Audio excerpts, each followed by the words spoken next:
Τι κάνετε, πώς είστε? Είμαι ο Γιάννης ο Καραγιαννίδης. Τα παιδιά στο κανάλι με φωνάζουν θετικό. Ελπίζω να είστε καλά. Το σημερινό είναι ίσως το σημαντικότερο βίντεο που έχει γίνει πάνω στην Ελληνική Επανάσταση και τον ρόλο που έπαιξε η Εκκλησία. Οπότε κάντε εγγραφή στο κανάλι όσοι ενδιαφέρεστε για τέτοια θέματα. Εννοείται κοινοποιήστε την σημερινή εκπομπή, γιατί είναι άκρος σημαντική και θα είναι πάρα πολύ μεγάλη και πλούσια από υλικό, και πιστέψτε με ότι θα σας ανταμείψει με πάρα πολλές γνώσεις. Και φυσικά πατήστε το κουμπί του like. Όσοι θέλετε, παιδιά, να παρακολουθήσετε πιο πολλές εκπομπές, κάτω στην περιγραφή θα βρείτε τους ανάλογους συνδέσμους για να σας κατευθύνουν στο κανάλι. Τώρα, να ενημερώσω ότι η εκπομπή είναι όπως πάντα ζωντανή, που σημαίνει ότι μπορείτε να σχολιάζετε όσο διαρκεί η εκπομπή, πάντα φυσικά κόσμια. Μπορούν να σχολιάσουν στο κανάλι μόνο όσοι είναι εγγεγραμμένοι, κανείς άλλος. Λοιπόν, τι θα πούμε σήμερα? Θα πούμε πάρα πολλά. Θα πούμε για το αν υπήρχε όντως κρυφό σχολείο ή όχι εκείνη την εποχή. Θα πούμε αν υπήρχαν φανερά σχολεία επί Οθωμανικής Αυτοκρατορίας παύλα τουρκοκρατίας. Θα πούμε φυσικά για αυτόν τον πάρα πολύ τεράστιο και γνωστό μύθο, πλέον αστικό μύθο έτσι για μένα, των παλαιών πατρών Γερμανό, και αν σήκωσε ή όχι το λάβαρο της Ελληνικής Επανάστασης του 1821.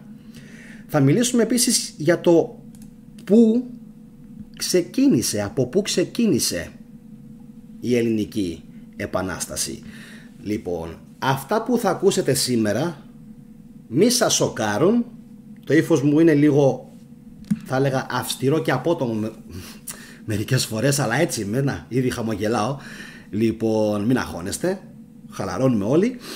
Λοιπόν, είμαι λίγο έτσι απότομος κάποιες φορές, αλλά αυτό έχει να κάνει καθαρά με το γεγονός ότι πονάω αυτόν τον τόπο, και όσοι με παρακολουθούν πάρα πολύ καιρό στο κανάλι ξέρουν πάρα πολύ καλά ποιος είναι ο λόγος για τον οποίο κάνω αυτές τις εκπομπές. Θα ήθελα επίσης να πω μια καλησπέρα σε όσους έχουν γράψει ήδη στο live chat. Επαναλαμβάνω ότι όσες φορές κάνω λοιπόν και εντάξει, αυτές τις παύσεις τις κάνω επειδή η εκπομπή γίνεται ζωντανά και δεν υπάρχει κανένα απολύτως μοντάζ. Το έχω επιλέξει εγώ αυτό, γιατί έτσι βγαίνει πιο γνήσιος ο Γιάννης Καραγιαννίδης σε αυτό που κάνει. Πολλοί το γουστάρουν, άλλοι μου λένε εγώ δεν θέλω να ακούω αου και μα. Εντάξει, οπότε επιλέγετε εσείς πάντα τι θέλετε να παρακολουθήσετε. Εγώ προτιμώ αυτό το αγνό που βγαίνει, και φυσικά υπάρχει πάρα πολλοί κόσμος που το εκτιμάει. Εντάξει, ξεκαθαρίζω πάντα τη θέση μου για όσους με παρακολουθούν πρώτη φορά. Λοιπόν, πάμε να ξεκινήσουμε σιγά σιγά. Τι λέτε? Επειδή σας αρέσει να αναφέρομαι σε σχόλια απλών ανθρώπων και όχι μόνο συγγραφέων, καθηγητών, έτσι, και το έχετε δείξει πάρα πολλές φορές ότι το γουστάρετε αυτό που κάνω, πάμε να δούμε μία ανάρτηση η οποία έχει γίνει στο Facebook αυτές τις ημέρες και θα τη σχολιάσουμε μαζί. Βρισκόμαστε στο 1828. Το νεοελληνικό κράτος έχει σχηματιστεί, δεν έχει σχηματιστεί καλά, αφού ακόμα τώρα οι Έλληνες καταλαβαίνουν τι και πώς. Λοιπόν, και κυβερνήτης είναι ο Ιωάννης Καποδίστριας. Ο Πατριάρχης Αγαθάγγελος, εν τω μεταξύ με αυτά που θα ακούσετε μην απορρίσετε, όσοι έχετε δει προηγούμενα μου βίντεο για την Εκκλησία ξέρετε πάρα πολύ καλά ποια είναι η θέση μου και ποια ήταν και η θέση της Εκκλησίας απέναντι στον ελληνισμό. Αν δεν έχετε δει τα προηγούμενα βίντεο, σήμερα σας προετοιμάζω, θα πάθετε ένα σοκ, αλλά μείνετε μαζί μου και φυσικά παρακολουθήστε και εκείνα τα βίντεο στην ανάλογη playlist. Πάμε λοιπόν. Ο Πατριάρχης Αγαθάγγελος αποστέλει εγκύκλιο προς τους Έλληνες, ζητώντας τους να επιστρέψουν στην Οθωμανική Αυτοκρατορία. Συμπεριλαμβάνει μάλιστα στην επιστολή του και τους όρους του ίδιου του Σουλτάνου για αυτόν τον σκοπό, ενώ παράλληλα στέλνει στην Πελοπόννησο 3 Μητροπολίτες ώστε να επηρεάσουν το ποίμνιο προς αυτή την κατεύθυνση. Αυτό προκαλεί την έντονη αντίδραση του ίδιου του Καποδίστρια, που ξεκαθαρίζει στον Αγαθάγγελο πως αρκετό μαχήθηκε για να επιστρέψουν οι Έλληνες στην πρώτερη, δηλαδή προγενέστερη, δουλική κατάσταση. Και εννοείται πως συμπληρώνονται πάνω από 200 χρόνια από τον αφορισμό της Επανάστασης εκ μέρους του Πατριάρχη Γρηγόριου του Πέμπτου, ο οποίος θα δούμε στη συνέχεια τι τον έκαναν οι Τούρκοι, και όπως γνωρίζετε και το Πατριαρχείο της Κωνσταντινούπολης αλλά και η Εκκλησία της Ελλάδος δεν έχει προχωρήσει στην άρση του αφορισμού της Επανάστασης το 1821, και μέχρι σήμερα οι επαναστάτες παραμένουν αφορισμένοι. Όπα, να κάνουμε μια πάρα πολύ μικρή παύση, γιατί ήδη παρατηρώ ότι μάλλον κάποιοι πρέπει να έχουν πάθει πάρα πολλά εγκεφαλικά. Ωραία. Λοιπόν, τι είναι αυτό?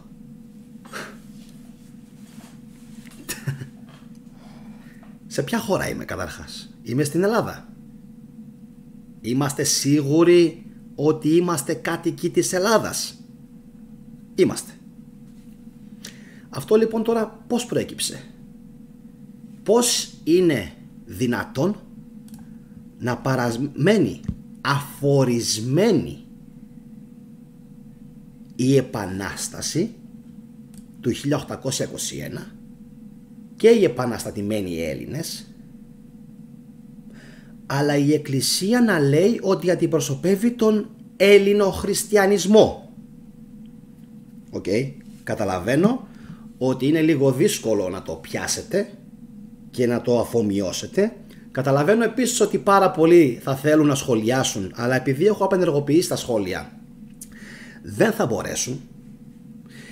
Αλλά πιστέψτε με, σήμερα αξίζει να με παρακολουθήσετε από την αρχή μέχρι το τέλος, γιατί αυτά που θα σας πω προφανώς δεν θα σας τα έχει πει κανένας άλλος, και ούτε τολμούν να τα πούν κάποιοι όπως τολμώ και τα λέω εγώ, ίσως επειδή φοβούνται την αντίδραση της κοινωνίας. Άρα ένας λόγος παραπάνω να κοινοποιήσετε το σημερινό το βίντεο όσοι το παρακολουθείτε. Αν όμως φοβόμαστε να το κοινοποιήσουμε, αυτό σημαίνει ότι κάποιος υπάρχει ο οποίος επιβάλλει αυτόν τον φόβο. Ποιος είναι αυτός? Εγώ? Ο γείτονας? Ποιος είναι? Ο κυβερνήτης της Ελλάδας είναι? Ξέρετε πάρα πολύ καλά ποιος είναι. Λοιπόν, για ποιο λόγο όμως παραμένουν ακόμα σε κατάσταση αφορισμού? Μου λέει ο άλλος, για ποιο λόγο κάνεις βίντεο? Για να γίνει άρση οποιουδήποτε ανθελληνικού σχολείου με γιώτα, έτσι, όχι με ψνογιώτα, που υπάρχει στους κόλπους της Εκκλησίας. Πάρα πολύ απλό. Και θα ερεμήσω και εγώ και εσείς και ολόκληρη η κοινωνία. Δεν είναι δυνατόν να έχουν περάσει 200 χρόνια και να μην έχουν σταματήσει τον αφορισμό της Ελληνικής Επανάστασης. Το καταλαβαίνετε αυτό? Άρα λοιπόν αυτοί οι άνθρωποι που έχουν αφορίσει τους Έλληνες επαναστάτες τρέφουν, και μιλάω πάντα για την κορυφή, θετικά συναισθήματα για την Ελλάδα ή αρνητικά? Εσείς τι πιστεύετε? Καθίστε λιγάκι και αναρωτηθείτε για ποιο λόγο είναι γραμμένα αυτά που είναι γραμμένα και δεν αλλάζουν. Εγώ προσωπικά θα χαρώ πάρα πολύ αν αύριο μεθαύριο, έτσι, βγει η Εκκλησία και πει, παιδιά, ξέρετε κάτι, λάθος μας, δεν έπρεπε να γίνει, παίρνουμε πίσω και τους αφορισμούς και τα πάντα. Τι πιστεύετε ότι θα γίνει? Δεν θα τους δεχτεί περισσότερο η ελληνική κοινωνία αν το κάνουν? Εγώ λέω ναι. Άρα είναι εφεύρεση η λέξη ελληνοχριστιανισμός. Και είναι εφεύρεση, θα σας πω γιατί. Γιατί ο ελληνοχριστιανισμός είναι μόνο στην λέξη Ελλήνο, επειδή μιλούν αυτοί οι άνθρωποι την ελληνική γλώσσα. Για κανέναν άλλο λόγο. Για κανέναν άλλο λόγο. Και γιατί λοιπόν φαίνονται ως οι άνθρωποι που διέσωσαν την ελληνική γλώσσα, όπως φαίνεται. Σωστό είναι. Σωστό είναι. Γιατί ο παπάς έπρεπε να διαβάζει το Ευαγγέλιο. Και πώς θα διάβαζε το Ευαγγέλιο αν δεν ήξερε ελληνικά? Ναι, διέσωσαν την ελληνική γλώσσα. Γιατί όμως? Γιατί ήταν ανάγκη της Εκκλησίας να την διασώσει για να μπορεί να διαβάζει τα Ευαγγέλια, για να μορφωθούν οι Έλληνες. Όχι, για να πηγαίνει το πίμνιο στην Εκκλησία. Άσχετο, έτσι, αν κάποιοι κληρικοί μάθαιναν, λέω πάντα την αλήθεια να ξέρετε, δεν κρύβω λόγια,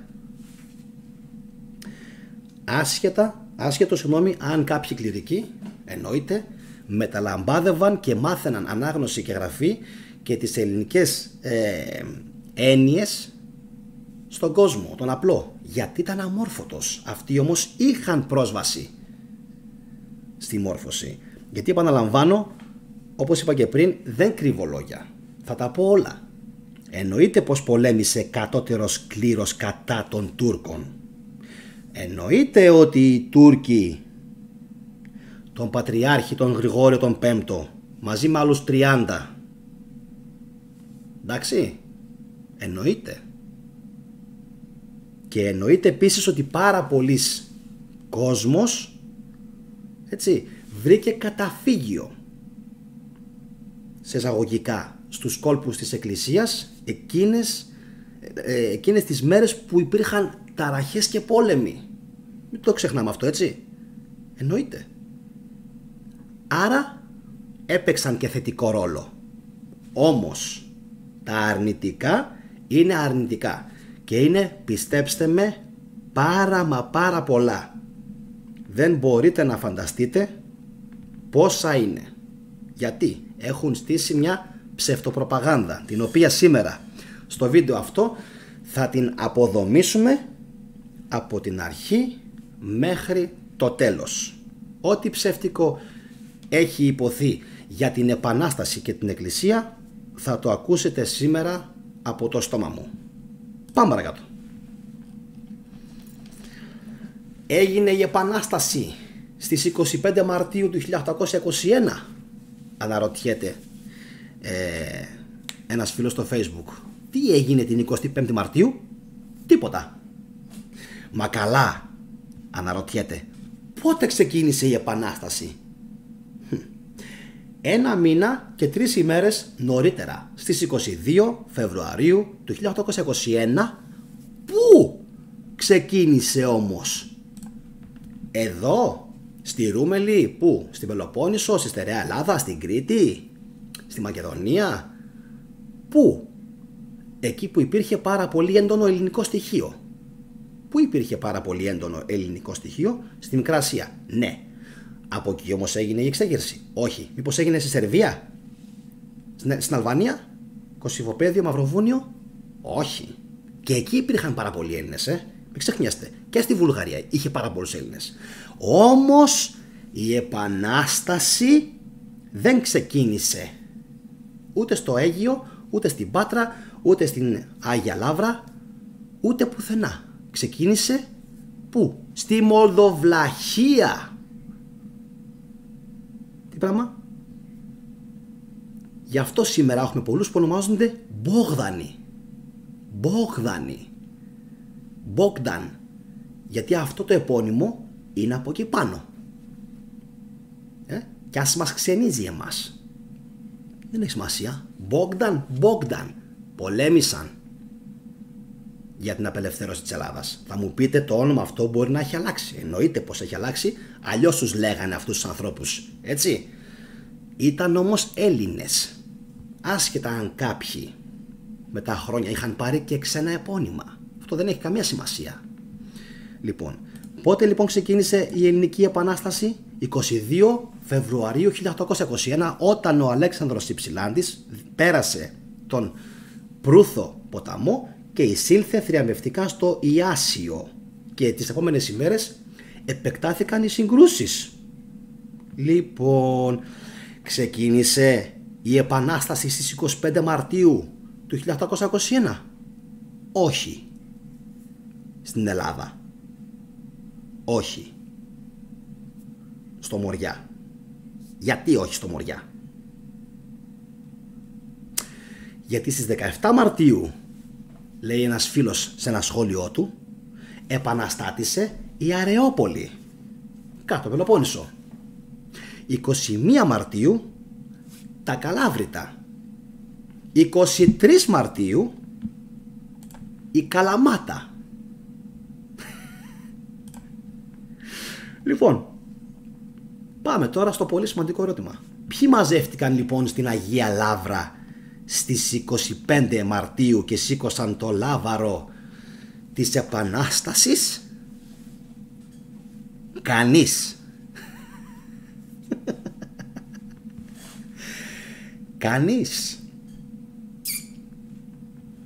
Λοιπόν, ο παλαιόν πατρόν Γερμανός δεν ήταν αυτός που ευλόγησε τα όπλα των επαναστατών? Όχι. Δεν έγινε ποτέ κάτι τέτοιο. Δεν συνέβη ποτέ. Σας είπα ότι το ύφος μου θα είναι λίγο αυστηρό, απότομο, ηρωνικό. Sorry κιόλας, έτσι. Αλλά εσείς δεν είστε έτσι στην καθημερινότητα? Ηρωνικοί, απότομοι. Γιατί όταν λέμε μια αλήθεια η οποία πονάει πάρα πολύ κόσμο και ενοχλεί πάρα πολύ κόσμο, τότε αναγκαστικά γινόμαστε έτσι. Σωστά μέχρι εδώ? Λοιπόν, πάμε παρακάτω. Πάμε παρακάτω. Ο ίδιος αυτός ο άνθρωπος, ο οποίος υποτίθεται, λέει η Εκκλησία, ότι σήκωσε το λάβαρο της Επανάστασης, έχει γράψει απομνημονεύματα. Το αναφέρει? Όχι. Δεν το αναφέρει. Το αναφέρουν μήπως άλλοι ιστορικοί της εποχής? Ούτε. Ούτε. Άρα ούτε αυτός ο ίδιος το αναφέρει. Γιατί όμως δεν το αναφέρει? Γιατί δεν έγινε ποτέ. Γιατί όμως? Γιατί ο ίδιος, λέει το άρθρο, πέθανε το 1826 και το 1826 η Εκκλησία και το επίσημο τότε κράτος, με το οποίο από τότε μέχρι σήμερα είναι τα τσιμιτσικότσι, από τότε, δεν το είχε πλάσει αυτό το σενάριο σαν μύθο, αστικός μύθος, και μετά επεκτάθηκε και έγινε ένας εθνικός μύθος. Λοιπόν, πότε πέθανε ο παλαιόν πατρόν Γερμανός? Το 1826. Πότε επινοήθηκε αυτός ο μύθος? Το 1838. 12 χρόνια μετά τον θάνατό του. Επαναλαμβάνω, 12 χρόνια μετά τον θάνατό του επινοήθηκε αυτός ο μύθος. Το καταλάβατε? Αφού λοιπόν απεβίωσε, μετά από 12 χρόνια άρχισαν να το κοτσομπολεύουν, αλλά δεν είχε γίνει στην ουσία ποτέ κάτι τέτοιο. Τώρα πάμε στο κέριο ερώτημα. Για ποιο λόγο? Για ποιο λόγο να κάνει κάτι τέτοιο η Εκκλησία?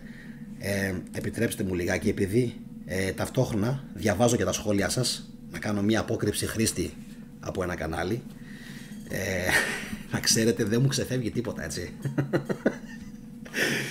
Είμαι δηλαδή εδώ, κάνω την εκπομπή ζωντανά και ταυτόχρονα κάθομαι και πετάω έξω από την ζωντανή συνομιλία διάφορα άτομα τα οποία μπαίνουν. Μάλιστα πολλοί προσπαθούν, είναι άνθρωποι του Θεού αυτοί, να μου υποδείξουν τι θα κάνω και πώς θα το κάνω και πώς θα το πω, και μπαίνουν πριν ξεκινήσει η εκπομπή, επειδή έχω απενεργοποιήσει τα σχόλια. Μπαίνουν από πριν και γράφουν κατεβατά. Παιδιά, δεν ξέρετε που είστε, που παίζετε μπάλα. Εννοείται πως αυτά εγώ κρακ τα σβήνω όλα. Τι κάνετε, μονόλογο κάνετε με μένα? Σε ποιον? Να κάνετε αντιπροπαγάνδα την ίδια ώρα που κάνετε ήδη προπαγάνδα σε όλη την Ελλάδα? Και στο κάτω-κάτω το βίντεο μου θα το δούνε 5, 10, 20, 30, 40, 50 χιλιάδες. Και τι έγινε? Και τι έγινε? Τα υπόλοιπα όλα τα ψέματα της Εκκλησίας τα βλέπουν εκατομμύρια. Τι φλανάει ο θετικός. Εντάξει. Οπότε, χαλαρώστε.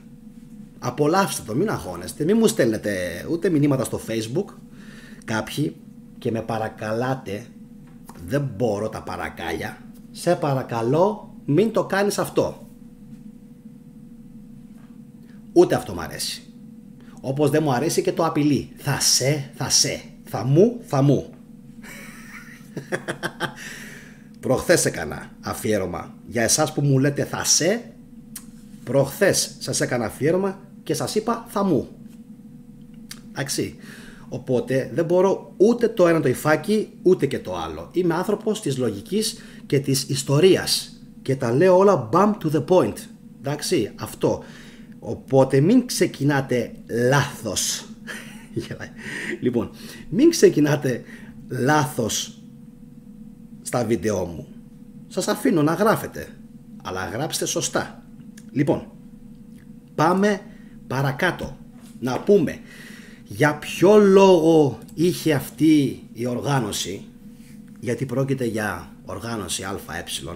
Για ποιο λόγο πιστεύετε ότι είχε αυτήν την εσωτερική ανάγκη να μας πείσει ότι αυτή ήταν που συμμετείχε στην Επανάσταση του 21, ότι αυτή τα έκανε? Δεν τα έκανε αυτή.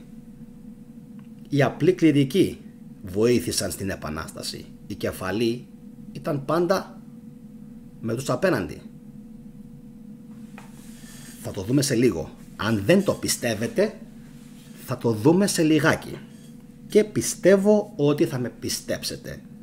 Επίσης, όπως πάντα, κάντε like, γιατί θα μπουν πολλά troll και θα κάνουν dislike, έχοντας δει μόλις 0,01 δευτερόλεπτα του βίντεο. Γιατί αυτό τους έχει μείνει μόνο, το dislike. Οπότε εσείς κάντε like κόντρα στα dislike της στρατιάς των ορκ. Εντάξει, γιατί είναι και πολλοί. Ερχόμαστε θετικά. Λοιπόν, γιατί λοιπόν είχε την ανάγκη η Εκκλησία? Η Εκκλησία όταν έπεσε το Σουλτανάτο, όταν έπεσε η μεγάλη κρατεά Οθωμανική Αυτοκρατορία, έπρεπε να αποδείξει όχι μόνο τύπης και στην εφαρμογή, έπρεπε να αποδείξει στους Έλληνες ότι παιδιά και εμείς ήμασταν εκεί και συμμετείχαμε. Ακριβώς τα ίδια έκαναν και μετά την άλωση του 1453 και θα το πούμε σε λίγο. Μόρντορ, ναι παιδιά, Μόρντορ, έχουμε πολλά ορκ. Γεια σου Γιώργο, καλησπέρα παιδιά σε όσους έχετε συνδεθεί αυτή τη στιγμή στην εκπομπή. Καλησπέρα. Μόρντορ παιδιά, ναι. Λοιπόν, αισθάνθηκαν λοιπόν την ανάγκη να πείσουν τα ελληνικά πλήθη. Τι είπα τώρα? Τι είπα τώρα, συγγνώμη, μου ξέφυγε. Τα ελληνικά πλήθη. Αμαρτία είπες θετικέ. Θα σε αφορήσουμε.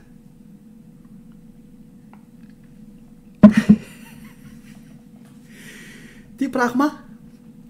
Λοιπόν, Για ποιο λόγο? Για ποιο λόγο ελληνικά πλήθη?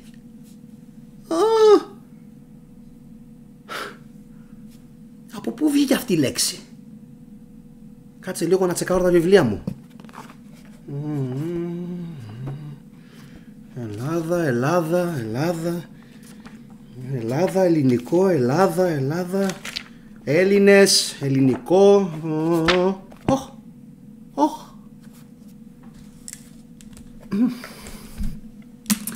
Απαγορεύεται ρητά οτιδήποτε ελληνικό από το 380 φεύγα μέχρι το 1453 και κατ' επέκταση και συνέχεια και μέχρι και το 1821.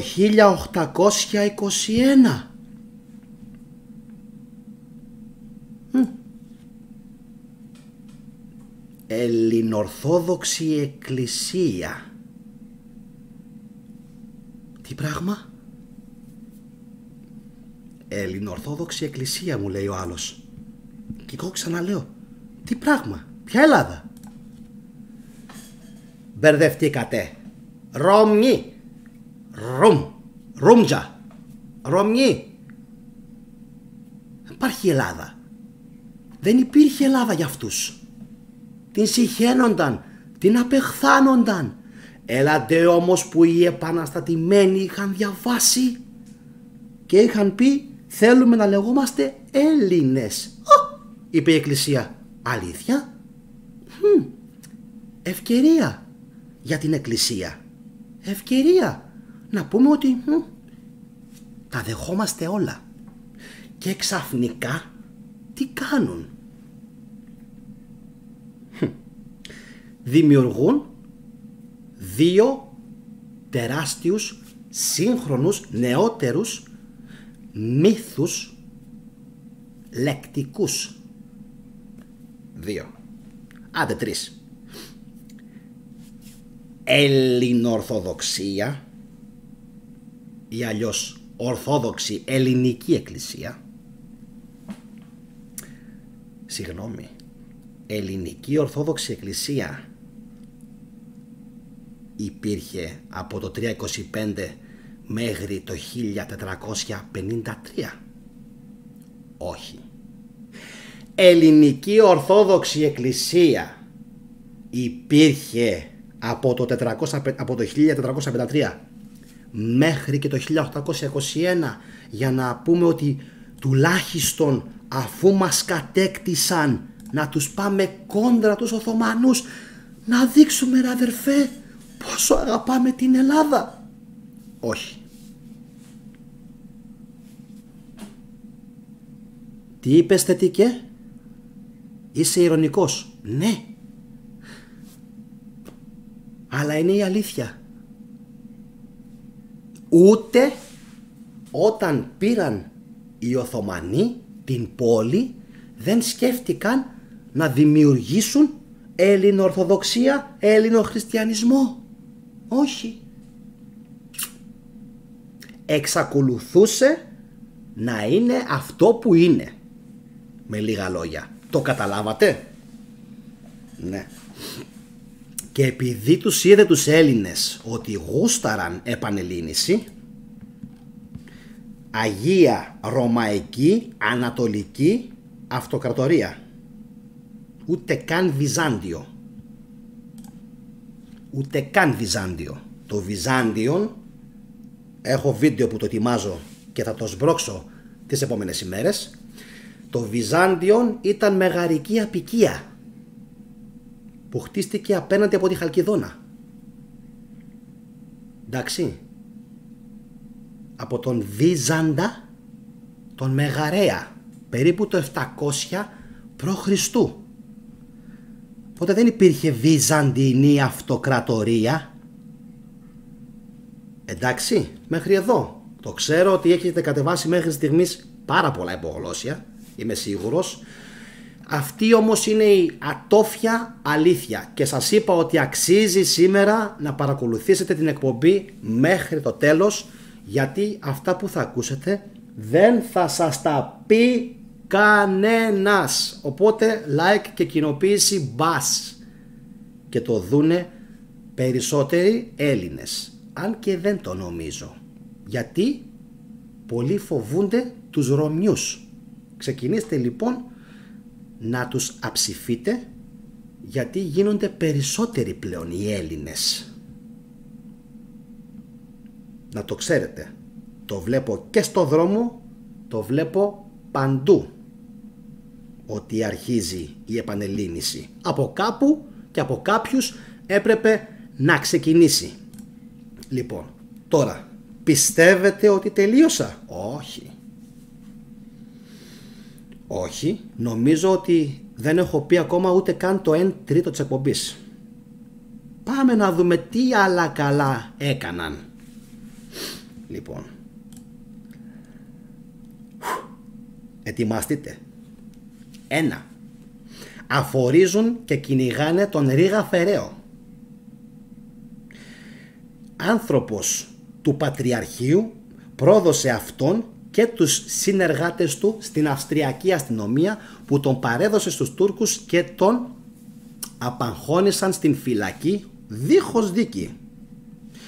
Μετά από αυτό το Πατριαρχείο στέλνει καλόγερους στο Μοριά, και εντωμεταξύ μετά έχουν εφεύρει από τον απίστευτο μύθο ότι βοήθησαν, μιλάω για τους ανώτερους, λίγα χρόνια πριν την Επανάσταση, παροτρύνοντας τους ραγιάδες να παραδίδουν τους κλέφτες στις τουρκικές αρχές.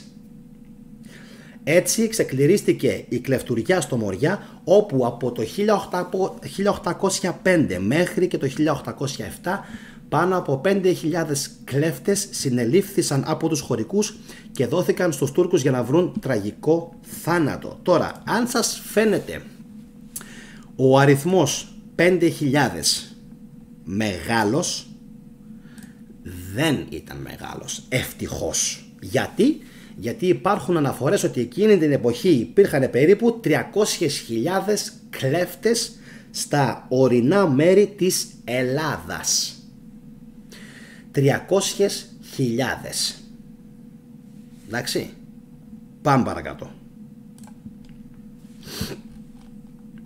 Τότε ήταν που σφάχτηκε και ο αδερφός του Θεόδωρου Κολοκοτρώνη, ενώ ο ίδιος κατέφυγε με την ψυχή στα δόντια και στο στόμα στη Ζάκυνθο. Τι άλλο έκανε? Πριν λίγο το λέγαμε, αφόρησε την Επανάσταση και τους επικεφαλείς της, τον Υψηλάντη και τους Φιλικούς, ενώ παράλληλα και με κάθε μέσον παρότρινε τον λαό να επανέλθει στην θεόπεμπτη εξουσία του Σουλτάνου. Δεν με πιστεύετε? Να δείτε σε λίγο τι έλεγε ο ιερόθεος Ιωαννίνων. Σε λίγο. Ο Άσος είναι εδώ κάτω από το μανίκι και είναι έτοιμος. Λοιπόν, για να καταλάβετε ότι όταν κάποιος ξέρει ιστορία, δεν μπορείτε να τα βάλετε μαζί του. Και δεν μιλάω για μένα. Εγώ τα έμαθα αυτές τις μέρες. Μιλάω για ανθρώπους οι οποίοι είναι καλοδιαβασμένοι. Γι' αυτό σας λέω να ανοίγετε βιβλία ιστορικά και να διαβάζετε. Λοιπόν, πάμε παρακάτω. Οι φωτεινές εξαιρέσεις πολλών, και συμφωνώ, κατώτερων κληρικών που πήραν το μέρος των επαναστατημένων δεν αρκούσαν για να σώσουν τη χαμένη τιμή της επίσημης εκκλησίας. Και τι πιστεύετε ότι έκαναν? Μαντέψτε. Πάμε να το δούμε και αυτό. Σκέφτηκαν να συνδέσουν την έναρξη της Επανάστασης με την πλησιέστερη θρησκευτική γιορτή. Και ποια ήταν λοιπόν η πλησιέστερη θρησκευτική γιορτή, φίλοι μου? Μαντέψτε. Αναγκαστικά ο Ευαγγελισμός της Θεοτόκου. Άρα έπλασαν ένα παραμύθι. Ποιο δηλαδή?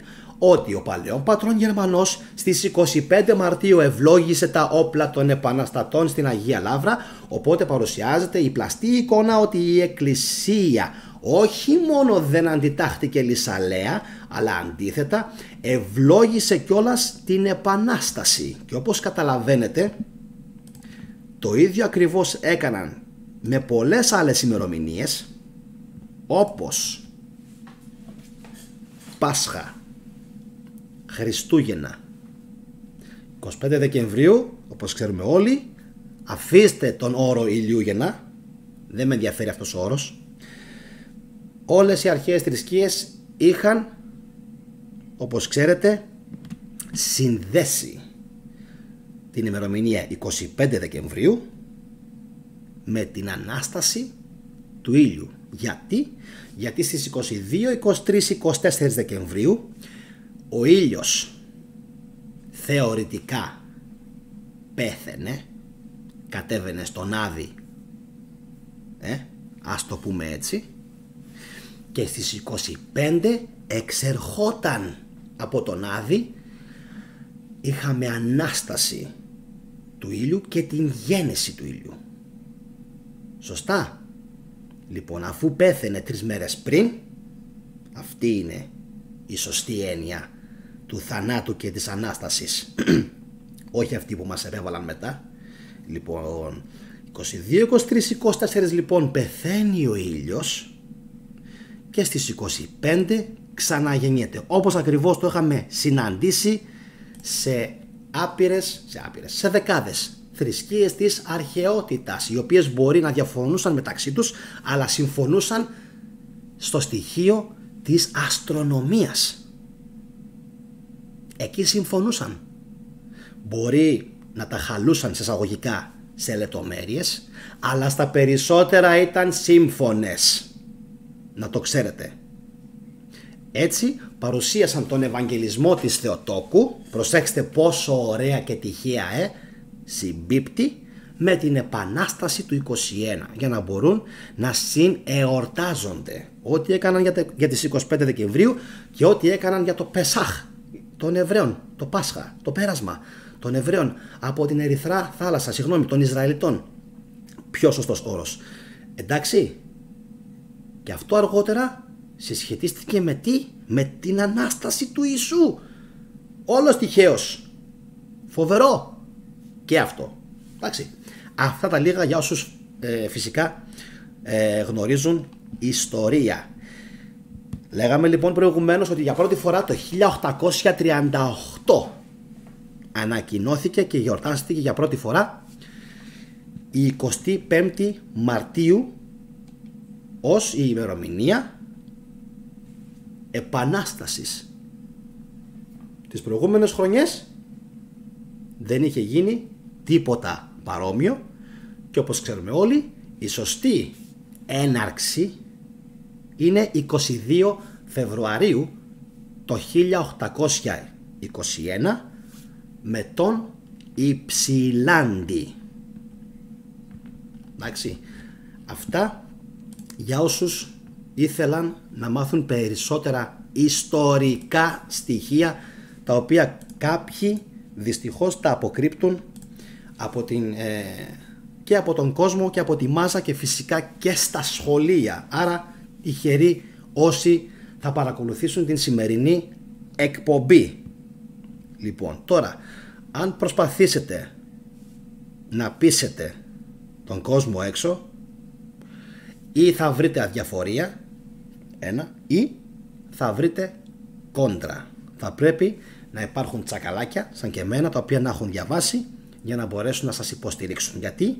Γιατί όλοι πηγαίνουν με τον όχλο, ακόμα και αν ο όχλος έχει άδικο.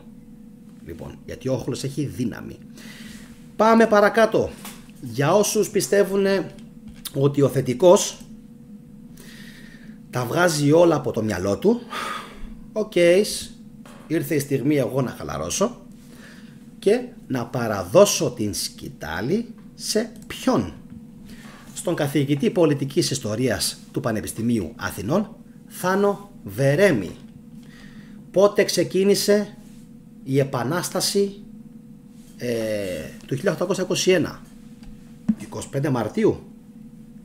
Τι λέει ο ίδιος? Αυτός είναι ακίνδυνος εθνικός μύθος. Εγώ δεν τον θεωρώ ακίνδυνο, εγώ τον θεωρώ πάρα πολύ πονηρό εθνικό μύθο. Πού ξεκίνησε? Στην Ελλάδα. Στην Ελλάδα που ξεκίνησε? Στην Καλαμάτα ξεκίνησε και όχι στα Καλάβρητα. Η αλήθεια είναι, λέει ο ίδιος, ότι είχε παραχωρήσει μία συνέντευξη. Τι λέει? Η αλήθεια είναι ότι έγινε σε πολλά μέρη ταυτόχρονα. Τώρα, γιατί κόλλησαν τα Καλάβρητα? Γιατί τότε ο φιλέλληνας Φρανσουά Πουκεβίλ, πρόξενος στην Πάτρα, έβγαλε αυτό το μύθο ρωτώντας πού έγινε. Του είπαν στα Καλάβρητα και έτσι είπε ότι ξέσπασε εκεί. Εντάξει. Παρόλο που έλεγαν ότι βρισκόταν εκεί ο Κολοκοτρώνης, που δεν ήταν, ή ότι ο παλαιόν πατρόν Γερμανός σήκωσε το λάβαρο στην Αγία Λαύρα, κάτι που δεν ισχύει, αφού ήταν στο Αίγυο. Έτσι λοιπόν, από παρεξήγηση, αυτό έγινε και θέσφατο. Και όπως σας έλεγα πιο πριν, φυσικά τέριαξε με τον Ευαγγελισμό της Θεοτόκου, ώστε να υπάρχει το στοιχείο της Εκκλησίας που ήταν το πιο σημαντικό στοιχείο εκείνη την εποχή. Η ταυτότητα, λέει, του ανθρώπου τότε διαμορφωνόταν από την Εκκλησία που ανήκε. Τα πάντα τα καθόριζε η Εκκλησία. Με λίγα λόγια, τι? Η Εκκλησία έλεγε τι είναι και τι δεν είναι κάτι. Είτε λόγω θέσης, είτε λόγω κύρους, είτε λόγω μόρφωσης, η Εκκλησία καθόριζε τι θα υποθεί και πώς θα υποθεί. Εντάξει. Λοιπόν, συνεχίζουμε. Ερώτηση. Τι ρόλο έπαιζε η Εκκλησία και γιατί η Επανάσταση αφορίστηκε από τον Πατριάρχη Γρηγόριο τον Πέμπτο? Υπάρχει ένα χαρακτηριστικό απόσπασμα που λέει ο ίδιος. Ακούστε λίγο τι λέει ο ίδιος. Ο Θεός, αδελφοί, μας έδωσε την τυραννία και πρέπει να την υποφέρουμε με καλήν καρδία. Τι λες τώρα? Αυτή η θέση έχει επαναληφθεί, να ξέρετε, πάρα πολλές φορές από τους κόλπους της Εκκλησίας. Ότι δηλαδή τι? Ότι έμελε η πόλη να πέσει σε τουρκικά χέρια και ότι ο Θεός τιμωρούσε τους χριστιανούς επειδή δεν ήταν αρκετά πιστοί και σωστοί. Εντάξει. Λοιπόν, ήταν υπεύθυνος, απαντάει ο κ. καθηγητής, ήταν υπεύθυνος για το Ρουμ Μιλέτ, που ήταν η Ορθόδοξη κοινότητα, ο γενάρχης. Λοιπόν, προσέξτε λίγο τώρα. Ρουμ Μιλέτ. Ακούσατε εσείς κάτι για Ιουνάν που μας λένε οι Τούρκοι, Ιωνές? Όχι. Κάτι για Χελέν Μιλέτ? Ακούσατε? Όχι. Γιατί δεν υπήρχε. Ρουμ Μιλέτ. Εντάξει, όπου Μιλέτ σημαίνει ο κόσμος, εντάξει, οι άνθρωποι. Ο Κοραής είχε τσακωθεί με την Εκκλησία για αυτόν τον λόγο. Τους έλεγε ότι δεν πρέπει να είμαστε υπό στους Τούρκους για να πληρώσουμε αμαρτίες άλλων γενεών. Αντιθέτως πρέπει να πολεμάμε για την ελευθερία μας. Εκεί ήρθαν σε ρήξη με τους κοσμικούς. Ασφαλώς υπήρχε ένα χάσμα αγεφύρωτο, που όμως το γεφύρωσαν οι Τούρκοι με την ανοησία τους να δολοφονήσουν τον Πατριάρχη και καμιά 30 Μητροπολίτες. Τώρα, γιατί το έκαναν αυτό? Είναι πάρα πολύ παράξενο. Έτσι δεν είναι? Λοιπόν, έκαναν δηλαδή κάτι το οποίο βοήθησε το κύρος της Εκκλησίας, όχι όμως επειδή η Εκκλησία το κυνήγησε και ήθελε την Επανάσταση, όχι, απλά επειδή ο Σουλτάνος ήθελε να φοβερήσει τα ελληνικά πλήθη, τους Ρωμιούς, να τους πει κοιτάξτε, καθίστε καλά, έβγαλα από τη μέση τον Πατριάρχη και άλλους 30 Μητροπολίτες, θα έρθει και η σειρά σας. Πάμε παρακάτω. Αυτή είναι η ιστορία. Όσοι επέζησαν φυσικά πήγαν με την πλευρά της Επανάστασης και έτσι στο τέλος έμεινε ότι η Εκκλησία ταυτίστηκε με την Επανάσταση. Τόσο απλό.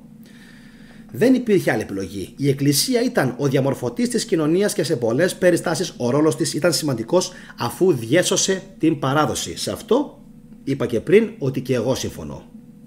Εντάξει. Σε άλλες περιπτώσεις όχι τόσο χρήσιμη, αφού δίδασκε την υπομονή, την καρτερικότητα, τη σημασία της τιμωρίας που ο Θεός επέβαλε στους χριστιανούς για να τους κάνει καλύτερους. Με λίγα λόγια, τι? Έμεναν οι Έλληνες,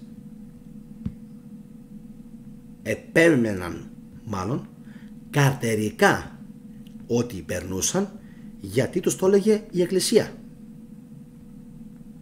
Και επειδή φυσικά, όπως γράφει και ένας φίλος τώρα στην ζωντανή συνομιλία, ο Γιώργος Πάντας, η Εκκλησία ήθελε πάντα τα προνόμια. Γι' αυτό δεν ήταν ποτέ με τους επαναστάτες. Πολύ σωστή η παρατήρηση του φίλου. Έτσι. Και ακριβώς επειδή είχαν πάρα πολλά προνόμια, ήδη από την εποχή του Μουάμεθ του Β του Πορθητή, ήδη από την εποχή του Μουάμεθ, τον επόμενο χρόνο κιόλας, του είχε δώσει όλα σχεδόν τα δικαιώματα που έχει ένας ανώτερος Τούρκος αξιωματικός. Και παραπάνω κιόλας.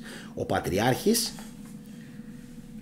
δηλαδή τον Πατριάρχη, η υψηλή πύλη τον λογάριαζε ως τι? Θα κουφαθείτε. Ως βεζίρι. Ανώτερο αξιωματικό Τούρκο. Τον είχε πάρα πολύ ψηλά σε εκτίμηση. Τι είπατε? Ακριβώς. Κι όμως. Λοιπόν, συνεχίζουμε. Υπάρχει ένας μύθος ότι τα ελληνικά δήθεν απαγορεύονταν εκείνη την εποχή.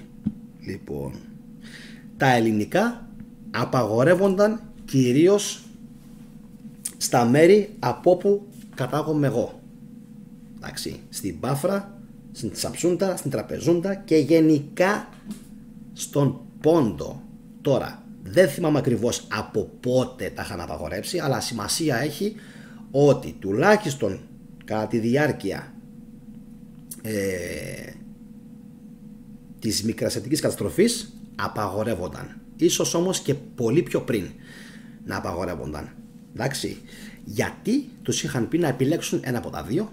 Εντάξει, η γλώσσα, η θρησκεία, και όπως βλέπετε δεν είχαν διαλέξει τη γλώσσα. Είχαν διαλέξει ακόμα και εκείνοι οι άνθρωποι τη θρησκεία. Εντάξει, η προγονή μου. Άρα καταλαβαίνετε ότι ίσχυε μόνο εκεί. Γενικά ίσχυε, τι πιστεύετε? Πάμε να δούμε τι λέει ο κύριος καθηγητής. Όχι, φυσικά αυτή είναι η μεγαλύτερη μπουρδα της ιστορίας. Ουδόλως, δηλαδή καθόλου δεν ενδιαφέρονταν οι Οθωμανοί για το αν μιλούσαν την γλώσσα τους οι Έλληνες, οι Εβραίοι ή οι Αρμένοι. Θα έλεγα μάλιστα το αντίθετο. Επεδίωκαν οι τζιμίδες που ήταν οι άπιστοι να μιλούν ελληνικά. Όπως σας είπα και πριν, με τη μοναδική εξαίρεση που υπήρχε πάνω στον Πόντο, γιατί εκεί ήταν πολύ πιο αυστηρά τα πράγματα. Εντάξει. Λοιπόν, πάμε παρακάτω. Η επόμενη αποδόμηση που θα κάνουμε σήμερα είναι το κρυφό σχολείο. Αμάν, αυτό το κρυφό σχολείο υπήρξε? Δεν υπήρχε καταρχάς η ανάγκη για κρυφό σχολείο. Θα τα πούμε ένα-ένα. Το πρωί οι περισσότεροι δούλευαν και το βράδυ υπήρχαν σχολεία.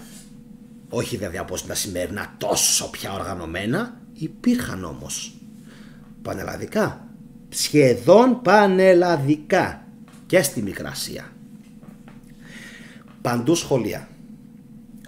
Πού είναι τα σχολεία αυτά? Κάποιοι τα γκρέμισαν. Η μία συνωμοσία μετά την άλλη. Ναι. Γιατί τα γκρέμισαν? Για να μην υπάρχει αποδεικτικό στοιχείο ότι υπήρχαν ελληνόφωνα ελληνικά σχολεία. Κι όμως υπάρχουν πάρα πολλές αναφορές, όχι απλά μόνο για σχολεία, αλλά για σχολεία ανωτέρας εκπαίδευσης στον ελληνικό χώρο. Ποιος τα λέει αυτά? Τα λέει κανείς αυτά? Κανείς δεν τα λέει αυτά. Τολμά να τα πούνε? Μόνο κάποιοι ιστορικοί όπως η Ευθυμίου. Όλοι οι υπόλοιποι του Μπέκα, τίποτα. Λοιπόν, και ο κύριος καθηγητής που το αναφέρει τώρα. Και πολλοί άλλοι όμως. Και μάλιστα ξέρουμε και πού υπήρχαν και σε ποιον τόπο και πώς λέγονταν κιόλας. Αυτά όμως τα σχολεία, τα πιο πολλά τα γκρέμισαν. Πότε? Όταν έφτιαξαν τον μύθο του κρυφού σχολείου και ότι δήθεν οι Τούρκοι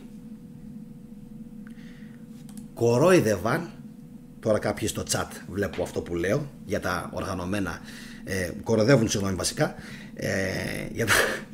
για τα οργανωμένα σχολεία. Εντάξει, πιστεύω ότι είναι όμως σε πολύ καλύτερη κατάσταση από όταν εκείνα τότε, έτσι. Λοιπόν, οι Τούρκοι λοιπόν σνόμπαραν τα ελληνικά τα σχολεία. Δεν τα είχαν έτσι σε υπόλοιψη και ούτε τα φοβήθηκαν. Κι όμως οι Έλληνες μέσα από αυτά τα σχολεία έμαθαν για την αρχαία Ελλάδα. Μέσα από αυτά τα σχολεία μάθαν ποιοι είναι οι Έλληνες και ποιοι ήταν οι Έλληνες και διδαχτήκανε ιστορία. Έτσι ξεκίνησε η Επανάσταση του 21. Από τα ελληνικά σχολεία που υπήρχαν. Το ξέρατε αυτό? Όχι. Το μάθατε σήμερα. Από τους εφοπλιστές οι οποίοι είχαν δαπανίσει φράγκα για να γίνουν πιο μορφωμένοι οι Έλληνες. Γιατί να γίνουν πιο μορφωμένοι οι Έλληνες? Για να κάνουν ταξίδια και να συνομιλούν με Άγγλους, Γερμανούς, Αυστριακούς, Ιταλούς, Ισπανούς, Γάλλους, Πορτογάλους. Γιατί θέλανε εμπόριο. Τι τους εξασφάλιζε λοιπόν τους Έλληνες το εμπόριο? Πλούτο. Και ο πλούτος μόρφωση. Και η μόρφωση πλούτο. Και τα δύο μαζί όπλα. Τελειώσαμε. Τόσο απλά είναι τα πράγματα. Τόσο απλά είναι τα πράγματα. Και οι Τούρκοι το υποτίμησαν αυτό. Δεν μας έλαβαν σοβαρά υπόψη ότι οι Έλληνες εφοπλιστές, σε εισαγωγικά εφοπλιστές, πλειοκτήτες εκείνης της εποχής θα μπορούσαν να οργανώσουν ένα σχέδιο ανεξαρτητοποίησης της Ελλάδας. Γι' αυτό μετά έστειλαν τον Ιμπραήμ στην Πελοπόννησο. Ήταν όμως σχεδόν αργά. Έκανε ζημιά ο Ιμπραήμ. Πρόλαβε. Έκανε μεγάλη ζημιά. Αλλά τον πρόλαβαν και οι ξένες συμμαχικές δυνάμεις που είχαν πάρει το μέρος των Ελλήνων, τους οποίους, αχάριστοι νεοέλληνες, πρέπει να τους ευχαριστούμε που έστειλαν βοήθεια. Ας έκαναν και δάνεια. Χέστηκα. Δεν με νοιάζει. Δεν με νοιάζει καν. Έστειλαν και στρατό και φιλέλληνες ήρθαν και μας δάνεισαν και όπλα έστειλαν. Και έτσι έγινε η Ελληνική Επανάσταση και εσύ σήμερα είσαι ελεύθερος. Χάρη σε αυτούς τους ξένους που καλός ή κακός αυτοί είναι. Εμείς είμαστε τόσο πια καλύτεροι. Τόσο τέλειοι είμαστε εμείς. Όχι. Εγώ προσωπικά όταν πηγαίνω σε ξένες χώρες λέω τελικά πόσο μικροί είμαστε. Εντάξει. Λοιπόν, να κάνω μια παύση. Είμαστε στα 54 λεπτά. Να σας πω, αν είστε πρώτη φορά στο κανάλι, να κάνετε εγγραφή και φυσικά αν μέχρι στιγμής σας αρέσει η εκπομπή, να κάνετε like και να παρακολουθήσετε τα παλαιότερα βίντεο που έχω κάνει στο κανάλι, τα οποία είναι όπως και αυτό πάρα πολύ συναρπαστικά και λένε πάρα πολλές ντόμπρες αλήθειες. Λοιπόν, συνεχίζουμε. Το κρυφό σχολείο. Τι είναι αυτό? Εδώ υπήρχαν φανερά. Λοιπόν, πάμε να το δούμε και αυτό και να το αποδομήσουμε. Πώς ξεκίνησε αυτό το ρημάδι, το κρυφό σχολείο? Λοιπόν, ένας πίνακας του Γίζη έκανε όλη τη ζημιά. Φαντάζομαι τον έχετε δει όλοι. Ο οποίος πίνακας έγινε περίπου 50 χρόνια μετά την Επανάσταση, γύρω στο 1860 φεύγα, αρχές του 70. Τι είπες ρε θετικέ? Ακριβώς. 40 και 50 και ένα σωρό χρόνια μετά Λοιπόν, να πούμε του στραβού το δίκαιο, λέει ο καθηγητής. Υπήρξαν περίοδοι και μέρη όπου οι Οθωμανοί καταδίωκαν την γλωσσική εκπαίδευση για να εξισλαμίσουν τους πληθυσμούς. Όπως έγινε και με τους Πόντιους. Επίσης ταυτίστηκε με τον Κοσμάτων Ετωλό 100 χρόνια νωρίτερα, αφού πράγματι υπήρξε μια μικρή δίωξη των σχολείων και ήταν κρυφά. Αλλά μιλάμε για μια περίοδο 20 με 30 χρόνων, η οποία αυτή ήταν η διάρκεια της. Τόσο κράτησε αυτή η περίοδος, 20 με 30 χρόνια. Επίσης, όπως σας έλεγα και πιο πριν, τα σχολεία ήταν νυχτερινά και όχι κρυφά, γιατί τα παιδιά δούλευαν στα χωράφια. Είχαν ευκαιρία να μάθουν κάποια γράμματα μόνο το βράδυ. Και ποιος τους μόρφωνε, για να πούμε και του στραβού το δίκαιο? Αυτός που έπρεπε να ξέρει γράμματα και να μορφώνει τα Ελληνόπουλα. Ο ιερέας. Δεν το αρνούμε. Εννοείται. Τα καλά τα λέω πάντα. Πάντα. Δεν θέλω να αδικείται κανένας σε τι ρόλο έχει παίξει. Και σε αυτήν εδώ την περίπτωση πρέπει να το, σε εισαγωγικά, να το καταλογίσουμε θετικά υπέρ αυτών των ανθρώπων. Εντάξει.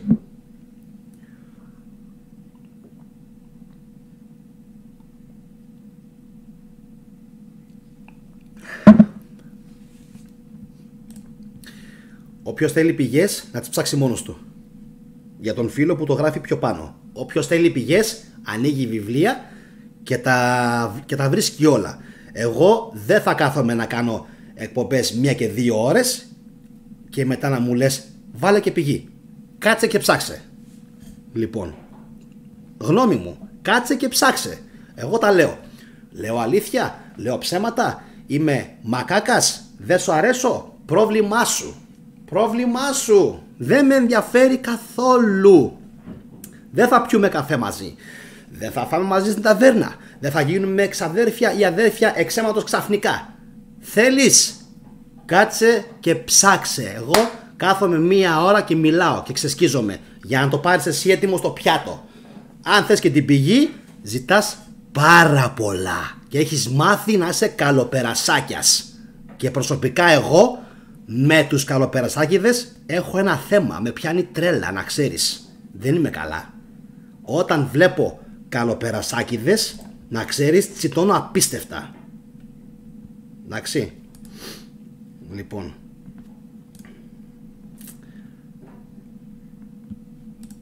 αυτό το κάνα τώρα μόλις για να καταλάβεις ποιος είμαι. Για ποιο λόγο τώρα αποκλεισμό? Γιατί δεν μπορώ, ρε φίλε, να μιλάω 1 ώρα. Για 5 λεπτά είναι μόνο αποκλεισμός. Δεν μπορώ να μιλάω 1 ώρα. Έτσι. Να σου λέω τα αναφέρει ο καθηγητής ο Βερέμης, εντάξει, και να μου πεις βάλε και την πηγή. Κάτσε ψάξε. Δεν θα σε χαρίσω. Δεν θα σε χαρίσω, δεν χαρίζω κανέναν. Κανέναν. Είμαι δίκαιος, το έλεγα και πριν. Και όπως καταλαβαίνεις, δεν θα πω κάτι το οποίο δεν το έχω εξακριβώσει. Και από εκεί και πέρα, όπως είπα και πριν, κάτσε, ψάξε μόνος σου. Εντάξει, μόνος σου. Γι' αυτό έχουμε εγκέφαλο, για να διαβάζουμε. Τώρα, πάμε παρακάτω. Να δούμε τι άλλο θα πούμε. Τα φανερά σχολεία τα οποία υπήρχαν εκείνη την εποχή. Λοιπόν, έλεγα πιο πριν ότι δεν θα σας αφήσω με αυτήν την απορία. Να είστε καλά καταρχάς για τα σχόλια που γράφετε στο live chat. Έτσι είναι παιδιά. Δεν μπορώ. Εντάξει. Δεν μπορώ, με πιάνει τρέλα με κάποιους. Με πιάνει τρέλα. Και επειδή δεν με ξέρουν, ίσως επειδή με βλέπουν πρώτη φορά και τελευταία μπορεί να είναι, δεν με περάσει καθόλου. Λοιπόν, έχω ένα θέμα με τους ετοιματζίδες. Μεγάλο θέμα. Μεγάλο θέμα. Εγώ έχω ήδη, έχει στεγνώσει ο λάριγκάς μου και άλλος μου λέει βάλε τέτοιο. Όχι φίλε, θα κάτσεις να ψάξεις. Λοιπόν, πάμε παρακάτω. Εκτός από τα κρυφά σχολεία υπήρχαν και τα φανερά στην επικράτεια του υπόδουλου ελληνισμού, από όπου αποφυτούσαν οι λεγόμενοι γραμματικοί, δηλαδή σημερινοί λογιστές, όχι λόγοι, λογιστές, και που στη συνέχεια προσλαμβάνονταν στις εμπορικές δραστηριότητες των Ελλήνων. Πώς πιστεύετε ότι οι Έλληνες ανεβήκανε? Πώς? Με τα καράβια. Υποτιμάται ιστορικά ο ρόλος που έπαιξε το καράβι στην ελληνική επανάσταση. Προσωπικά κακός. Τα λιγμένα από πίνω θα τα δεις τώρα αμέσως, περίμενε. Λοιπόν, μισό λίγο. Τα λιγμένα από πίνω τα είδες τώρα μόλις. Πάμε παρακάτω. Λοιπόν, Γκάντον. Πάμε παρακάτω. Λοιπόν, πού είμαστε? Ας υπενθυμιστούν. Η Πατριαρχική Ακαδημία. Μετονομαστήσα αργότερα σε μεγάλη του γένους σχολή. Φαντάζομαι την έχετε όλοι ακουστά, έτσι. Κωνσταντινούπολη. Πάμε. Επαναλειτουργήσε τον αμέσως επόμενο χρόνο της αλώσεως, δηλαδή το 1454, ένα χρόνο μετά την άλωση από τους Τούρκους. Η επαναλειτουργία της έγινε από τον Πατριάρχη Γενάδιο μετά από προνόμια που παραχώρησε στο Πατριαρχείο ο Μωάμεθ ο δεύτερος ο Πορθητής. Το ξέρατε αυτό? Δεν το ξέρατε. Πάμε παρακάτω. Για να δούνε μερικοί που γράφουν ειρωνίες τι χάπια πίνω. Θα σας πω εγώ τι χάπια πίνω. Λοιπόν, πάμε παρακάτω. Πού είμαστε? Η Ευαγγελική Σχολή, στην οποία μαθήτευσε ο Αδαμάντιος Κοραής, λειτουργήσε αρχικά στη Σμύρνη ως ελληνικών σχολείων το 1733. Βέβαια, εδώ να σας πω ότι νομίζω ο Κοραής πρέπει να ήταν και όχι ο... Ναι, ο Κοραής. Λοιπόν, ο Κοραής πρέπει να έχει γράψει για αυτήν τη σχολή ότι πιο πολύ ξύλο είχε φάει, λέει, παρά γράμματα έμαθε. Εντάξει. Λοιπόν, δεν έχει σημασία. Γεια σου Λάμπρο. Γεια σου Παντελή. Λοιπόν, δεν έχει σημασία. Σημασία έχει ότι υπήρχε το σχολείο. Εντάξει. Και ότι καλός ή κακός γράμματα με τον έναν ή με τον άλλον τρόπο μαθαίνανε. Ωραία. Άρα αυτές όλες οι σχολές που ανέφερα μόλις τώρα, λίγες είναι που ανέφερα, υπάρχουν κι άλλες πάρα πολλές, τις οποίες αν ψάξετε θα τις βρείτε, πιστέψτε με. Λοιπόν, πάμε τώρα να δούμε το εξής. Ποιοι απελευθέρωσαν την Ελλάδα? Η Εκκλησία και ο κλήρος, οι οποίοι ας πούμε χρησιμοποίησαν όλη την περιουσία της Εκκλησίας για να απελευθερωθεί η Ελλάδα? Όχι. Ακριβώς το αντίθετο έκαναν. Μετά που ξεκίνησε, μετά την Επανάσταση του 21 και όταν γίναμε το 28-29, λοιπόν, επίσημα αναγνωρισμένο κράτος, με πρώτη χώρα την ΑΕΤ να μας αναγνωρίζει, απίστευτο, η ΑΕΤ. Λοιπόν, τι έγινε? Καταφέρανε να πάρουν, εγώ θα το πω πάρα πολύ έτσι, πάρα πολύ γλυκά, λοιπόν, καταφέρανε να πάρουν πάρα πολύ μεγάλο μέρος της ελληνικής περιουσίας. Πώς? Δεν έχει σημασία. Το αφήνω στη φαντασία σας ή στην αναζήτηση και την έρευνά σας, το πώς τα καταφέρανε. Λοιπόν, πώς κατάφερε, πιστεύετε, η Ελλάδα να απελευθερωθεί? Τι πιστεύετε? Μετά από το 1821, έτσι, δεν είχαμε απελευθέρωση της Ελλάδας. Το ξέρατε? Ούτε φυσικά απελευθερώθηκε όλη η Ελλάδα όπως είναι σήμερα. Καμία σχέση. Έτσι. Ξεχάστε το, δεν ισχύει, το βγάζετε από το μυαλό σας. Πού κρίθηκε ο ελληνισμός? Σε 3 σημεία. Πάμε. Νούμερο πρώτο, 1827.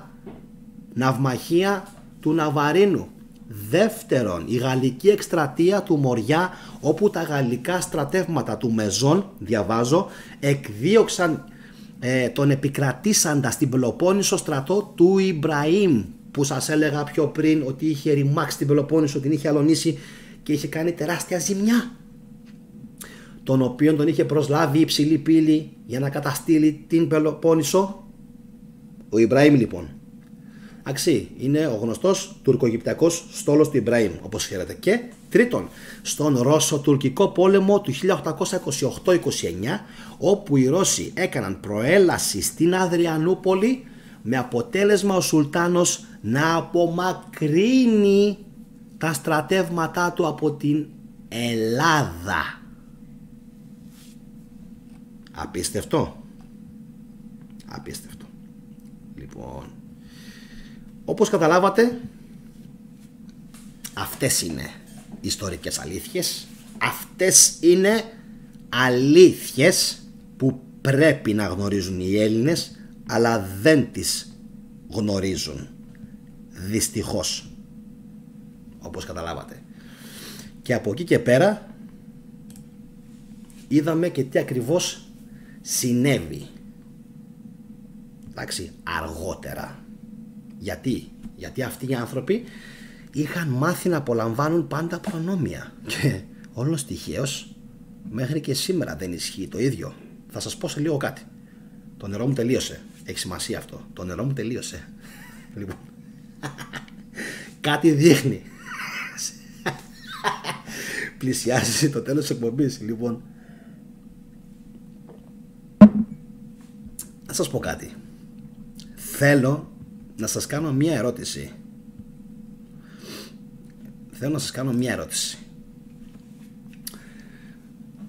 Αν έχετε κάποιον γνωστό Μητροπολίτη στην εκκλησία, θα το πω έτσι πάρα πολύ γλυκά, γιατί έτσι θέλουν οι χριστιανοί να τα λέω, γλυκά, για να μην τους πονάω πολύ, λέει, και μην τους ενοχλώ. Έχω μάθει πλέον τον τρόπο, παιδιά. Λοιπόν, καλησπέρα στη Μυτιλίνη. Λοιπόν, έχω μάθει τον τρόπο. Λοιπόν, αν έχετε λοιπόν έναν, σε εισαγωγικά έτσι, μπάρμπα, γεια σου Γιώτα μου, γεια σου Γιώτα, καλησπέρα, έναν μπάρμπα στην εκκλησία, μπορείτε, πιστεύετε, να πετύχετε κάτι καλό σχετικά με μετάθεση, μετάταξη, τοποθέτηση, έναρξη εργασίας? Μπορείτε? Τύπου δηλαδή, να το πω έτσι, πώς είναι ρε παιδί μου τα βίσματα που έχουμε στο σπίτι για να συνδέουμε τα καλώδια.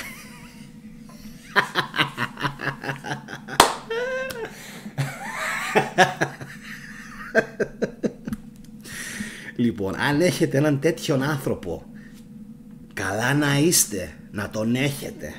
Δεν λέω, μακάρι να υπάρχουν αυτοί οι άνθρωποι. Λοιπόν, δεν έχετε, Κώστα, δεν έχετε?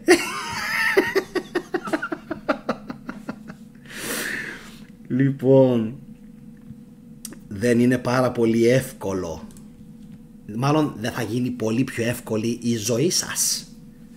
Θα γίνει. Άρα λοιπόν, αγαπητοί μου φίλοι, καταλαβαίνω απόλυτα γιατί με θεωρείτε τόσο κακό άνθρωπο. Δεν είμαι. Είμαι μάλιστα και πάρα πολύ γλυκός και τρυφερός, έτσι, και ωραία γούστα βγάζω.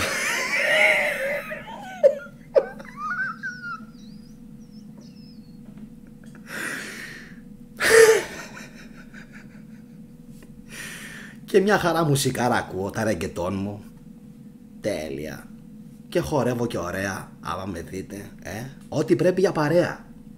Να πάμε σε κανένα δάσος, όχι τίποτα φευγάτες καταστάσεις, να ψήσουμε, μπάρμπεκιου, να χορέψουμε, μια χαρά.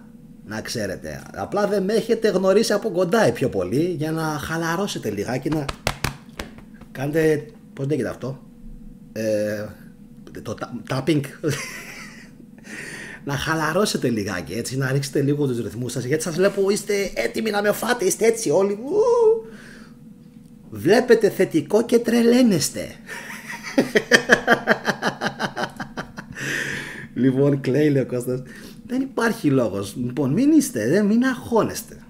Ξέρω πάρα πολύ καλά τι γίνεται. Καλησπέρα και στην Ιταλία. Νομίζω ο πρώτος, ο ηγεμόν, ο πρώτος που μου γράφει από Ιταλία πρέπει να είναι. Ο πρώτος. Λοιπόν, να είσαι καλά, φίλε μου. Ο πρώτος. Ο Σονού που έρχομαι Ιταλία, έτσι, να με περιμένετε, λέει. Λοιπόν, οπότε, σας έλεγα, σας καταλαβαίνω απόλυτα. Ναι, πιστέψτε με, ξέρω. Είναι και το θέμα και το ζήτημα, εκτός από αυτά που ανέφερα πιο πριν, με το βόλεμα, με όλα αυτά, έπεσε ένα τηλέφωνο και όλα καλά. Το παιδί είναι εντάξει, βολεύτηκε.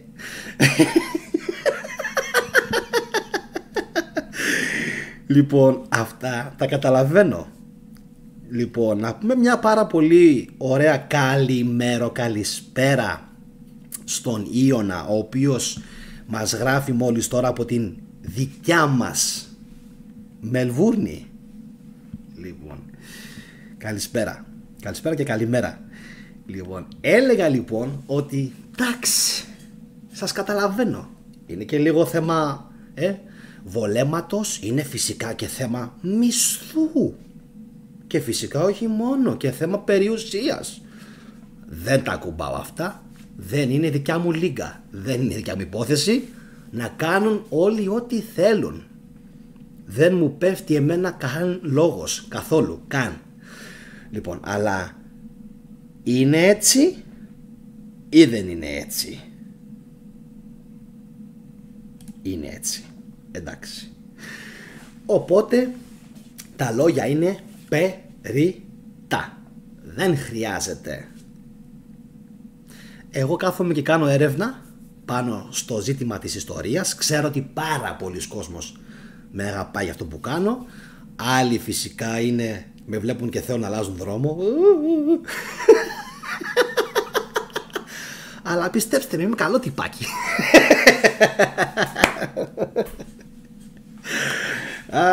Λοιπόν, όπως καταλαβαίνετε, το νερό τελείωσε και σιγά σιγά αρχίζει και τελειώνει και η σημερινή εκπομπή. Ελπίζω να σας άρεσε. Αν σας άρεσε, κάντε like, κοινοποιήστε την, εννοείται. Μπείτε στο hashtag που γράφει θετικός με μπλε γράμματα δίπλα από την επικεφαλίδα, πατήστε πάνω, σας μεταφέρει σε μια άλλη σελίδα που υπάρχουν τα παλαιότερα βίντεο, τα οποία όπως και το σημερινό τα έχω κάνει με πάρα πολύ κόπο. Η λέξη που χρησιμοποιώ πάντα είναι ξεσκίζομαι. Το κεφάλι μου μετά τις εκπομπές συνήθως παίρνει φωτιά. Απ' την κούραση, άλλοι με ματιάζουν, άλλοι με βρίζουν, άλλοι με καταργούνται. Αλλά δεν έχουν καταλάβει ότι δεν με ενδιαφέρει. Πάρα πολύ απλά. Δεν με ενδιαφέρει. Εγώ κάνω το καθήκον μου, κάνω τη δουλειά μου, γουστάρω αυτό που κάνω, εννοείται. Και από εκεί και πέρα φυσικά, όπως σας είπα και στην αρχή της εκπομπής, εγγραφή και καμπανάκι σε όσους αρέσει ο Γιάννης, το περιεχόμενο του καναλιού και φυσικά όσοι θέλετε να συμμετέχετε. Γελάτε, γελάτε. Και εντάξει, γελάτε, αλλά γελάτε ταυτόχρονα. Λοιπόν, εντάξει, οι πηγές μου δεν είναι διασταυρωμένες. Ναι, έφυγες. Ήταν η τελευταία φορά που έγραψε σχόλιο στο κανάλι αυτός ο φίλος, πώς το λένε, ΑΜΚ. Αυτός είναι που είχε ξεκινήσει να γράφει σήμερα ένα κατεβατό πριν ξεκινήσει η εκπομπή. Πριν ξεκινήσει, είπαμε, έχουν πάθει πανικό. Ακούνε θετικό και τρέμουνε. Δεν υπάρχει λόγος. Είμαι καλό παιδί. Αλήθεια, είμαι καλό παιδί. Έχω λίγο έτσι παράξενες τάσεις, αλλά είμαι καλό παιδί. Οπότε ο φίλος έφαγε απόκρυψη χρήστη από το κανάλι. Γιατί το ήθελα εγώ. Όχι. Λοιπόν, δεν το ήθελα. Το κυνήγησε μόνος του. Ευχαριστώ πάρα πολύ, παιδιά, για τα σχόλια σας που γράφετε στην ζωντανή συνομιλία. Σας ευχαριστώ πάρα πολύ. Οι πιο πολλοί με ξέρουν. Λοιπόν, οι πιο πολλοί με ξέρουν και έχουν χαλαρώσει. Έτσι, με αυτά που λέω. Τώρα, είδα μόλις τώρα ότι έχει μπει και ο Ζήνων. Τώρα τον βλέπω. Ένα τελευταίο πριν κλείσω. Ο λαός που ξεχνάει την ιστορία του δεν έχει μέλλον. Όπου είμαι και εγώ διαχειριστής. Ζήνονα, σε ξέχασα. Sorry, τώρα σε είδα. Λοιπόν, κάντε εγγραφή και σε αυτό. Είναι στο Facebook. Λοιπόν, μια ομάδα.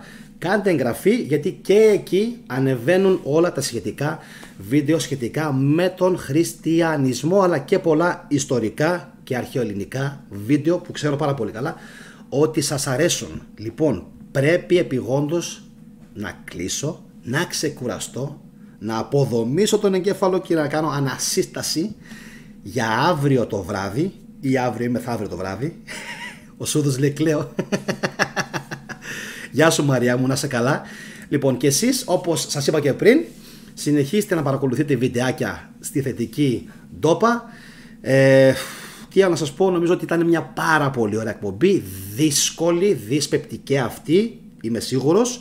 Αλλά νομίζω ότι όσοι την παρακολουθήσανε, πιστεύω ότι τους άρεσε. Λοιπόν, αυτά από μένα. Εύχομαι να είσαστε όλοι καλά. Όπως σας είπα και πριν, συνεχίστε να βλέπετε βιντεάκια στο YouTube και τα λέμε αύριο το βράδυ, ίδια ώρα, στις 22:30. Να έχετε ένα καλό βράδυ, καλή ξεκούραση και χαίρομαι πάρα πολύ που σας άρεσε η σημερινή εκπομπή. Καληνύχτα.